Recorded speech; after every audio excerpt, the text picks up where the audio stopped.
These are prayers of desperation by Tzotzil people who have been internally displaced. They are the victims of a decades-long dispute over land boundaries between the neighboring municipalities of Chenelo and Chalchihuitan. Father Marcelo, a member of a nearby parish, says that in recent months, hundreds of families in Chalchihuitan have been driven from their homes by armed groups. A dozen houses have been burned and others sprayed by gunfire. They block the road. No one can pass. That's where the armed groups hide, and then they shoot. Hearing gunshots at night is a form of psychological control against these people.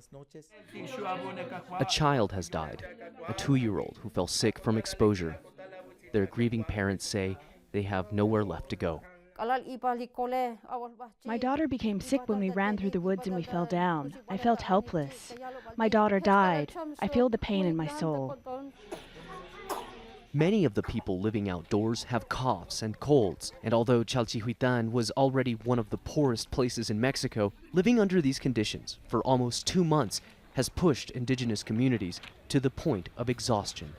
To make matters worse, the main access roads to and from Chalchihuitan were cut off, and although passage has been restored, human rights observers from the government say the situation still demands urgent action.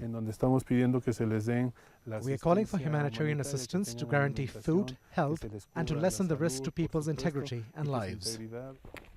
A federal court recently issued a ruling aimed at settling the dispute. Tzotzil people, however, say the decision hasn't lessened tensions. There are over 5,000 Tzotzil people displaced across the mountains of Chalchihuitan. The men, women, and children who are staying at this camp aren't only facing hunger and illness, they say they live in a state of terror, too afraid to return to their homes.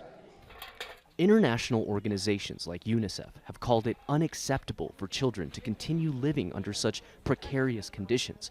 And while the government of Chiapas says that aid and security is being provided, many here worry the humanitarian crisis will drag on. Manuel Rapalo, Al Jazeera, Chalchihuitan, Mexico.